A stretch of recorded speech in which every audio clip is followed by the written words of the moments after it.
Welcome to Suman TV. Nizamabad జిల్లాలో తీవ్ర విషాదం చోటు చేసుకుంది. నిజామాబాద్ జిల్లా బోధన్ సంబంధించినటువంటి మండలం పెగడపల్లి గ్రామంలో ముగ్గురు కూడా మృత్యువాత పడ్డారు. కరెంటుకు సంబంధించినటువంటి పోల్స్ దాకి పొలాలలో కరెంట్ పోల్స్ ఉన్నాయి. దీనికి సంబంధించినటువంటి వైర్లు కింద ఉండడంతో కూడా దానికి తాకి విద్యుద్ఘాతంతో ముగ్గురు ఒకే కుటుంబానికి చెందినటువంటి ముగ్గురు మొత్తం మృత్యువాత పడినటువంటి సిచ్యువేషన్ కలకలం సృష్టిస్తూ ఉంది. మరి ఏం జరిగింది అనే అంశం పైన బోధన్ ఏసీపీ శ్రీనివాస్ గారు ఉన్నారు. వారితో మాట్లాడే ప్రయత్నం చేద్దాం. సార్ నమస్తే. ఏంటి సార్ మొత్తం ఒకే కుటుంబానికి చెందినటువంటి ముగ్గురు వ్యక్తులు కూడా పొలాల్లోకి వచ్చి మొత్తానికి కరెంట్ షాక్ తోటి మృత్యువాత పడ్డారు. అసలు ఏం జరిగింది, ఎందుకు ఇక్కడ వచ్చిరంటారు వాళ్ళు? ఈరోజు ఉదయం ప్రగడపల్లి గ్రామంలో బోధన్ మండలం మనకు సమాచారం వచ్చింది. దాని ప్రకారం మేము ఇక్కడికి ప్రగడపల్లి గ్రామంలో పొలంలోకి వచ్చి చూస్తే ఒక ముగ్గురు వ్యక్తులు చనిపోయి ఉన్నారు. వారందరూ కూడా ఒకటే కుటుంబానికి చెందిన వాళ్ళు. పేరు గంగారం, ఆయన 45 సంవత్సరాలు ఉంటుంది. వాళ్ళ భార్య బాలమణి 40 సంవత్సరాలు, కొడుకు కిషన్ 20 సంవత్సరాలు ఉంటారు. వాళ్ళందరూ కూడా ఒకటే కుటుంబానికి సంబంధించిన వాళ్ళు. వాళ్ళు ఇక్కడ పొలంలో కరెంట్ షాక్ వచ్చి చనిపోవడం జరిగింది. వాళ్ళ బాడీలను తీసినాము. బాడీలను తీసేసి పోస్ట్ మార్టం నిమిత్తము నిజామాబాద్ పంపించినాం. కేసు రిజిస్టర్ చేసి దర్యాప్తు చేస్తాం. సార్ ముఖ్యంగా వాళ్ళ పొలానికి ఎందు గురించి వచ్చినట్టు, మరి పోల్ సంబంధించిన వైర్లు కూడా కిందికి ఉన్నాయి. మరి అది ఏ కారణం, ఏ చేత వచ్చారు? వాళ్ళ వేరే గ్రామానికి ఏదైతే అక్కడ సాటాపూర్ సంబంధించినటువంటి వాళ్ళు ఇక్కడికి దేని గురించి వచ్చినట్టు? ప్రైమరీగా అయితే ఇప్పుడు అది తర్వాత దర్యాప్తులో తీసుకొస్తాము. ప్రజెంట్ అయితే మనకు ఇప్పుడున్న ఇన్ఫర్మేషన్ ప్రకారం ఇంతే ఉంది. తర్వాత దర్యాప్తులో తెలుసు అసలు ఎందుకు వచ్చారు ఏందనే విషయాలన్నీ కూడా కొద్దిగా డీటెయిల్గా మన ఇన్వెస్టిగేషన్లో తీసుకొస్తాం. ఏ సమయంలో వచ్చారు సార్ వాళ్ళు అసలు అక్కడ నుంచి ఇక్కడికి? అది ఎర్లీ మార్నింగ్ వచ్చి ఉండరు అనుకుంటున్నాం. ఎర్లీ మార్నింగ్ వచ్చి ఉంటారు. వాళ్ళ వృత్తి ఏంటి సార్ అసలు? వాళ్ళు లేబర్ పని చేస్తారు. లేబర్ పని చేస్తారు. ఇంత దూరం రావడానికి కారణాలు కొన్ని రకాల భిన్న అభిప్రాయాలు వినిపిస్తున్నాయి. కొంతమంది పందులకు పట్టుకోవడానికి వచ్చారంటారు, మరి కొంతమంది కేబుల్ సంబంధించినటువంటి అంటున్నారు. మరి ఆ విషయాన్ని డీటెయిల్ ఎంక్వైరీ చేసి మీకు చెప్తాను. తర్వాత ప్రెస్ మీట్ కూడా చెప్తాను. ఓకేనా? మొత్తం పోస్ట్ మార్టం చేస్తున్నారు సార్. పోస్ట్ మార్టం కోసం నిజామాబాద్ పంపించాం.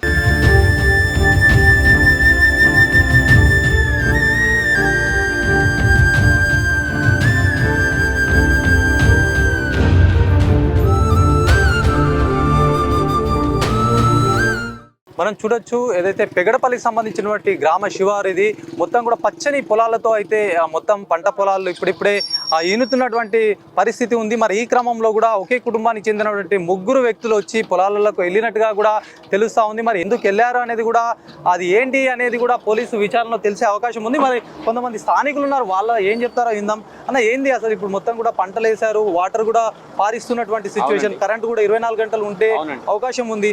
మరి వాళ్ళు ఎట్లా వచ్చినట్టు అన్న, ఇదంతా కూడా పొలం లోపలికి వచ్చారా, ఎట్లా ఎందుకోసం వచ్చినట్టు? వాళ్ళ అది ఏదైతే వాళ్ళు పందులు తీసుకుంటారో దానికోసమే వచ్చింది సార్. వాళ్ళు పందుల కోసమే వచ్చిన వాళ్ళు. పందుల కోసం వచ్చి ఆ వైర్ని గమనించలేకపోయినారు. ఆల్రెడీ మీదనే ఉంది వైరు, కింద కట్టినలేదు, మీదనే ఉంది, దాన్ని గమనించలేదు. అనుకోకుండా వచ్చి దాన్ని షార్ట్ సర్క్యూట్ వల్ల చనిపోయింది సార్. అది వైర్ అంటే నా మొత్తం కేబుల్ వైర్ అన్న మొత్తం, అంటే ఎల్టీ వైర్ గాలికి కొద్దిగా కిందికి వచ్చేస్తాయి. మేము కొద్దిగా వైర్ని చూసుకోలేదన్న. వాళ్ళు డైరెక్ట్గా వాళ్ళ ప్రాసెస్ ప్రకారంగా వచ్చారు కాబట్టి వైర్ని చూసుకోలేదు వాళ్ళు. ఏ సమయంలో జరిగినట్టు? ఇక టైం ఏమి చెప్పలేమండి, టైం పెద్దగా చెప్పలేము. మేము 7కే వచ్చేస్తాము. 7 కంటే ముందు అయిండొచ్చు. అయితే మీరు రెగ్యులర్గా ఎప్పటికి పొలాలలో మేము 24 గంటలు ఇక్కడనే ఉంటామండి, పొలాల్లోనే ఉంటాం. మేము పక్క పొలమే మాది. ఏదైతే జరిగిందో మృతులు ఉన్నారో వాళ్ళ పక్కకు సంబంధించిన పొలం. అంటే ఇప్పుడు వాటర్ ఏమన్నా పారిస్తున్నారన్న? పవర్ ఇప్పుడు వాటర్ కావాలి కదా సార్. ఇప్పుడు పుట్ట దశలో ఉన్నాయి కాబట్టి వాటర్ కంపల్సరీ పొలాలకు కావాలా. ఎప్పటికీ ఆన్లో ఉంటాయి. మరి దీనికి సంబంధించిన బోర్డుకి సంబంధించిన స్విచ్చెస్, బోర్డ్స్ ఉంటాయి కదా. బోర్డులకు ఆటోమేటిక్ ఉంటుందండి. 24 గంటలు మేము ఆన్లోనే పెట్టుకుంటాం. అది దానికి ఎలాంటి ఇబ్బంది ఏం లేదు. ఎందుకంటే ఆటోమేటిక్ లేకపోతే మేము నైట్లో పోలేం, బోర్ల కాడికి చాలు చేయలేము కాబట్టి ఆటోమేటిక్ ఉన్నాయి. ఆటోమేటిక్ దగ్గరికి మనం పోలేము. టైంకి వస్తే అదే చాలు అవుతుంది, కరెంట్ పోతే అదే బంద్ అయిపోతుంది. అట్లాంటి సిచ్యువేషన్ ఉందన్నమాట. ఒక డౌట్ ఏంటంటే, ఇప్పుడు వాళ్ళు వేరే గ్రామానికి చెందిన వాళ్ళు దాదాపుగా కూడా 5-6 కిలోమీటర్ డిస్టెన్స్ లో ఉంటుంది, 3-4 కిలోమీటర్ డిస్టెన్స్ ఉంటుంది. అక్కడ నుంచి ఇక్కడికి వచ్చారు. మరి అది ఇన్ని ఏరియాలు ఉండగా కరెక్ట్ అక్కడికి వెళ్ళినట్టు ఎందుకు అసలు?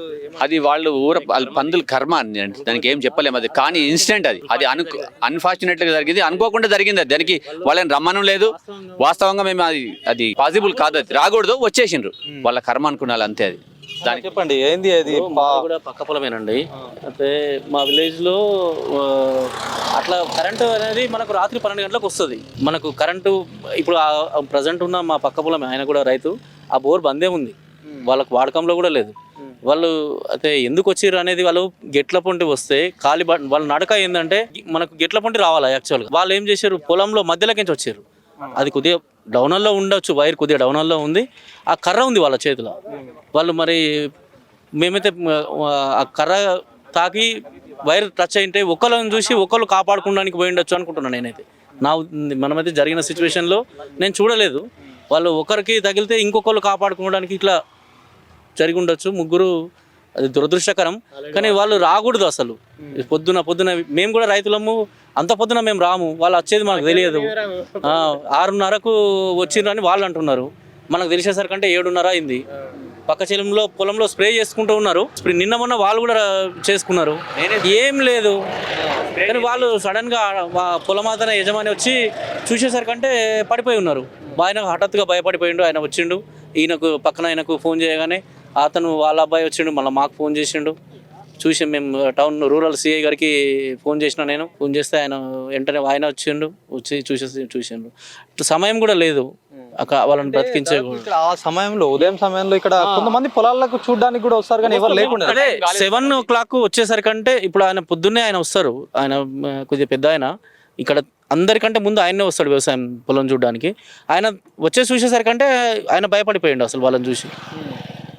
వాళ్ళ ఇంటి వాళ్ళు అయితే 6:30కు వచ్చిర్రు అని అంటున్నారు. మేము అంత పొద్దున కూడా మంచు పడుతుంది, ఆ టైంలో ఏం అవసరం ఉంది మాకు? 7 గంటల వరకు పొలంలో ఎవరం లేము వాళ్ళు వచ్చినప్పుడు. అక్కడైతే వాళ్ళు వచ్చిన సమయంలో ఎవరం లేము, ఎవ్వరు లేరు, పక్కన రైతులు లేరు, వీళ్ళు లేరు, ఎవరు లేరు. అయితే ఆయన వచ్చి చూసేసరికంటే ఈయన ఇక్కడ ఆ లోపల ఈయన వచ్చిండు, అక్కడ నుంచి ఆయన వచ్చిండు. ఆయన చూసి ఈయనకు ఫోన్ చేసిండు. ఇప్పుడు దాదాపు కూడా 6-6:30 అయినా కూడా మొత్తం చీకట్లాగానే ఉంటుంది. 6:30 తర్వాతనే మనకు వెలుగు వస్తుంది. వీళ్ళు వచ్చేసరికంటే 7-7:30 తర్వాతనే వచ్చారు వీళ్ళు. ఇప్పుడు రైతు కానీ, ఆ పొలం రైతు కానీ, ఇతను ఈ పక్క చైనా అయినా కానీ 7:30కే వచ్చారు. లేట్ వచ్చారు, కానీ వీళ్ళు మాత్రం తొందరనే తెల్లవారకంటే ముందే దాదాపు 6-7:30కు వచ్చినాం మేము. వీళ్ళు వాళ్ళు చీకటితో వచ్చారు. 6 గంటలకు వచ్చిండొచ్చు, వాళ్ళు 6:30కు రావచ్చు. ఇప్పుడు ఎవరైనా రైతులు ఉంటే చూస్తే అయినా కానీ మనము లైన్మెన్కి కానీ సబ్ స్టేషన్ కన్నా ఫోన్ చేసి వాళ్ళని కాపాడేవాళ్ళు. ఎవరు చూడలేరు, వాళ్ళే ఒకరికొకరు కాపాడుకున్నారేమో. అది కింద మళ్ళీ బురద ఉంది, వాటర్ ఉన్నాయి, పొలంలో నీళ్లు ఉన్నాయి. వాళ్ళకి ఎట్లా తగిలింది? వాళ్ళు అసలు పొలంలోకి వచ్చారు నడుచుకుంటా. అది వాళ్ళు చేసిన తప్పు కాదు సార్, అది వాళ్ళ తప్పు. అది వాళ్ళు నడవడము గెట్ల పంటి నడవాలి, అంటే గట్టు పంటి నడిస్తే ఆ వైర్ తగలదు. పొలాలకి నార్మల్ గా ఏంటంటే ముందు ఎవరైనా ఇప్పుడు వాళ్ళు అయినా వచ్చారు అనుకోకుండా, ఇప్పుడు మీ పొలానికి సంబంధించిన మీరైనా కానీ చుట్టుపక్కల వాళ్ళు వస్తూ పోతా ఉంటారు. మరి ఈ వైర్ ఎందుకు అంత కిందికి వేసారు? వైర్ అది కిందికి లేదండి, అదే సమస్య. ఇప్పుడు వాళ్ళు కర్రతో ఎందుకు ఆడినారా, ఏం జరిగిందా? పైకి ఉండొచ్చు, అది ఇప్పుడు బాగానే ఉంటది. అంటే మనిషికి తగలదు, ట్రాక్టర్లు దమ్ము చేసినాము, నాటినాము, అన్ని జరిగినాయి. మరి అంత కిందికి ఉంటే వాళ్ళు కూడా స్ప్రే చేసారు కదా, ఒకరోజు ముందు కూడా స్ప్రే చేసుకున్నారు. అది వీళ్ళు ఏం చేసిండ్రు అనేది మనకు తెలియదు. ఆ వైర్ని లాగుదాం అనుకున్నారా, లేకపోతే వైరు కట్టెతోనే మన అంటే తగిలిందా? ఆల్రెడీ వాళ్ళ చేతిలో కర్రలు ఉన్నది, చేతిలో కర్ర ఉంది. వాళ్ళు ఏం చేసిండ్రు అనేది మనకు అర్థం కావట్లేదు. అసలు పందులు అనేటివి మాకు రావు. ఇప్పుడు అది మాది మొక్కజొన్న కాదు, వరి పొలం. వాళ్ళు పందుల కోసం వచ్చినామని వాళ్ళు ఇంటోళ్ళు చెప్తున్నారు, వాళ్ళు పందుల కోసం వచ్చిర్రు అని చెప్తున్నారు. ఆ పందులు అనేటివి మనకు, అది కూడా మధ్యలో ఉంది, ఎటు కూడా దాదాపులో 600 meters డిస్టెన్స్లో ఉన్నది. సెంటర్లో ఈ రోడ్ నుంచి 600, ఆ రోడ్ నుంచి 600, ఈ రోడ్ నుంచి 600 meters ఎబో ఉంది. అది సెంటర్లో ఉంది వరి పొలం కూడా. మాకు ఫెన్సింగ్ లేదు, ఏమీ లేదు, మాకు అవసరమే లేదు అక్కడ కరెంట్. వాళ్ళ దురదృష్టమా, వాళ్ళు ఏం చేసిండ్రు అనేది మాకు తెలియట్లేదు. మరి వాళ్ళు హడావిడిగా వచ్చి ఏం చేసారో తెలియదు. రైతుల వర్షన్ అయితే వాళ్ళు ఏదైతే ఉదయం తెల్లవారుజామున అప్పుడే చీకటి నుంచి కూడా వెలుగు వచ్చే క్రమంలో కూడా వాళ్ళు వచ్చినట్టుగా కూడా చెప్తున్నారు. మళ్ళీ వాళ్ళు వచ్చి ఎందుకు వచ్చారు, మరి వాళ్ళకు హైట్గానే ఉంటుంది కేబుల్ సంబంధించింది, మరి ఆ కేబుల్ని ఎలా టచ్ చేశారు, మరి కర్ర కూడా చేతిలో ఉందని వాళ్ళు అనుమానాలు వ్యక్తం చేస్తున్నారు. వాళ్ళు ఎందుకు వచ్చారని కూడా నిజాలు తెలియాలంటే పోలీసు విచారణలో తెలిసే అవకాశం ఉంది. మరి చూద్దాము, మరి పొలానికి సంబంధించినటువంటి ఆ ప్లేస్లో కూడా ఎలాంటి సంఘటన స్థలంలో ఎలాంటి సిచ్యువేషన్ ఉందో చూసే ప్రయత్నం చేద్దాం.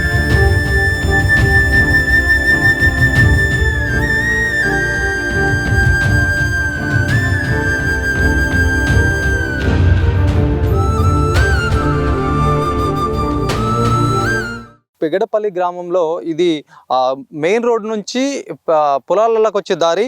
ఇక్కడ నుంచి మనం ఆ ప్లేస్ ఏదైతే ఉందో అక్కడ బోర్ పక్కన ఆ వైర్ ఏదైతే వేలాడుందో ఆ వేలాడే దాని వైర్ పక్కనే 3 కూడా శవాలుగా మారినటువంటి పరిస్థితి. ఉదయం వచ్చారా మరి తెల్లవారుజామున వచ్చారా కానీ ముగ్గురు వచ్చినటువంటి క్రమం, ఆ ముగ్గురులో కూడా ఆ ముగ్గురు కూడా విగత జీవులుగా పడినటువంటి సిచ్యుయేషన్ నెలకొంది. ఎందుకంటే ఆ విభిన్న పరిస్థితులు, విభిన్న కారణాలు వినిపిస్తున్నాయి. ఒక్కొక్కరు ఒక్కొక్కలాగా కూడా చెప్తున్నటువంటి పరిస్థితి. ఎందుకంటే వాళ్ళు ముగ్గురు కూడా వాళ్ళ వృత్తి పందులని సాకడం లాంటిది. పందులని సాకే క్రమంలో వచ్చి కూడా మొత్తానికి వాళ్ళ ప్రాణాలు పోయినట్టుగా కూడా చెప్తా ఉన్నారు. పోలీసులు ఒకవైపు దర్యాప్తు చేస్తున్నారు. ప్రస్తుతం ఈ పొలంలో చాలా మట్టుకు కూడా వాటర్ ఉంటుంది. ఎందుకంటే ప్రస్తుతం ఈ ఏదైతే పంట ఉందో ఈ పంట అంతా కూడా వాటర్ ఉంటేనే ఇప్పుడు అది తుది దశకు అయితే చేరుకునే అవకాశం ఉంటుంది. మరి వాటర్ అయితే 24 గంటలు కూడా వాటర్ అవసరం ఉంటుంది. పొలాలలోకి అయితే వాళ్ళు కారణాలుగా ఏదేమైనప్పటికీ కూడా ఇట్లాంటి పరిస్థితి ఉంటుంది. ఇట్లాంటి పొలాల నుంచి మొత్తానికి ఇంత పచ్చిగా ఉంటుందండి. ఇది మొత్తం కూడా నడవడానికి కూడా వీలైనటువంటి పరిస్థితి. మరి ఇలాంటి పరిస్థితిలో అక్కడికి పోల్ దాటిన తర్వాత అక్కడికి ముగ్గురు వచ్చారు. ముగ్గురు వచ్చి కూడా అక్కడ ఒక కర్ర పట్టుకున్నారని కూడా చెప్తున్నారు. మరి ఆ కర్ర కింద ఒకవేళ ఆ కర్రని ఇట్లా పట్టుకునే క్రమంలో కూడా ఆ వైర్కి దాకి ప్రాణాలు కోల్పోయారా మరి ఏంటి అని కూడా తెలియాల్సింది. మరోవైపు కూడా ఇక్కడ పందుల సంచారం కూడా ఉంటుంది అప్పుడప్పుడు అని చెప్పేసి కూడా రైతులు చెప్తున్నారు. మరి ఒకవైపు ఆ పందులకు కావచ్చు, మరి ఒకవైపు దీనికి సంబంధించినటువంటి వైర్లు సైతం కూడా పోతున్నాయి. ట్రాన్స్ఫార్మర్ సంబంధించినటువంటి ఏదైతే కొన్ని కేబుల్స్ కూడా దొంగిలించినటువంటి పరిస్థితి కూడా గతంలో ఉంది. మరి ఇట్లాంటి పరిస్థితిలో మళ్ళీ వాళ్ళు ముగ్గురు వచ్చారు. ముగ్గురు వచ్చి ఏం చేశారు, ఎందుకు ఇట్లా జరిగిందని కూడా వాళ్ళ కుటుంబం మొత్తం కూడా ఆవేదన వ్యక్తం చేస్తున్నటువంటి పరిస్థితి. ముగ్గురు కూడా ఒకే కుటుంబానికి చెందినటువంటి ముగ్గురు ఒకేసారి కూడా కుప్పకూలిపోవడం కూడా తీవ్ర దిగ్భ్రాంతిని కూడా వాళ్ళ కుటుంబం అంతా కూడా ఏం చేయాలో అసలు ఏడుస్తూ కూడా వాళ్ళ అరణ రోదనగా అయిపోయింది. వాళ్ళు చాలా కూడా కుమిలి పడుతున్నటువంటి సిచ్యువేషన్ ఉంది. ఇక్కడ పోలీసులు వచ్చి సంఘటన స్థలం చేరుకొని కూడా వాళ్ళని బోధన్ ప్రభుత్వ ఆసుపత్రికి తీసుకెళ్లారు. అయితే దీనికి సంబంధించి ఏదైతే తెల్లవారుజామున జరిగినటువంటి ఘటనకి చుట్టుపక్కల ఏదైతే ఈ పొలాలకు సంబంధించిన వాళ్ళు ఉన్నారో వాళ్ళు ఉదయాన్నే పిచికారీ చేద్దాము పొలాలకు అని చెప్పేసి వచ్చారట. ఆ క్రమంలో కూడా వాళ్ళు చూసేసరికంటే 3 డెడ్ బాడీస్ కూడా అక్కడ పడినటువంటి సిచ్యువేషన్. ఇమ్మీడియట్లీగా వాళ్ళు పోలీసులకు సమాచారం అందించారు. అనంతరం కూడా ట్రాన్స్పోర్ట్ డిపార్ట్మెంట్ ఉందో వాళ్ళకు కూడా సమాచారం అందించి ఆ పోల్కి సంబంధించినటువంటి కరెంట్ ఉంటుందో దాన్ని ఇమ్మీడియట్లీగా కట్ చేయించారు. ఇదంతా కూడా జరిగి మొత్తం కూడా ఇప్పటి వరకు కూడా దీనికి సంబంధించినటువంటి వాళ్ళ బాధితులు కావచ్చు, దానికి సంబంధించినటువంటి పొలాలకు వచ్చే వాళ్ళు కూడా పెద్ద మొత్తంలో ఇక్కడ పోలీసు బలగాలు ఏర్పాటైనటువంటి సిచ్యువేషన్ మొత్తానికి చూడొచ్చు. అక్కడ జరిగినటువంటి సంఘటన కూడా మొత్తం బోధన్ మండలం కూడా ఒక తీవ్ర విషాద ఛాయలు అలుముకున్నాయి. ఒక కుటుంబం కూడా మొత్తం వెళ్ళిపోయినటువంటి సిచ్యువేషన్లో కూడా మరి ఆవేదన వ్యక్తం చేస్తున్నారు.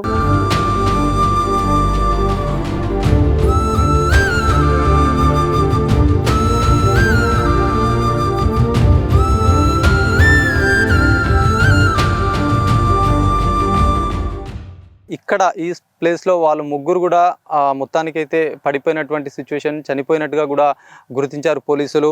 మరి ఈ కరెంట్ షాక్ ఈ ప్లేస్లోనే జరిగినట్టుగా కూడా చెప్తున్నారు. ఎందుకంటే వాళ్ళ ముగ్గురు కూడా అక్కడ ఆ ప్లేస్ నుంచి అయితే పొలాల నుంచి వచ్చినట్టుగా కూడా చెప్తా ఉన్నారు. మరి ఇక్కడ జరగడం కూడా తీవ్ర విషాదం చోటు చేసుకుంది. ఇంత లోతైనటువంటి ప్రదేశం ఇది, కాళ్ళు పెడితే కూడా కాళ్ళు మొత్తం దిగిపోతుంది. దీనికి సంబంధించినటువంటి వైర్లు కూడా చూడొచ్చు మనము. ఒకసారి ఈ వైర్లు చూద్దాము. ఇక్కడ ఈ పోల్ నుంచి ఆ పోల్ వరకు వెళ్ళేటువంటి వైర్స్ కూడా కట్ చేశారు. అసలు నడవడానికి కూడా కరెక్ట్ లేనటువంటి ప్లేసు ఇక్కడ పడిపోయాయండి. వైర్లు కూడా ఆ పోల్ నుంచి కట్ చేశాయి కాబట్టి ఇక్కడ మొత్తానికి కింద వైర్లు పడిపోయాయి. పరిస్థితి ఎట్లా ఉందంటే ఇది చూడ్డానికి కూడా చాలా ఇబ్బందికరమైనటువంటి పరిస్థితి. మరి ఇంత లోతు అయిన ప్రదేశంలో వాళ్ళు వచ్చారు. మరి ఇక్కడ జరిగినటువంటి ఘటన తీవ్ర విషాదం అయితే చోటు చేసుకుంది.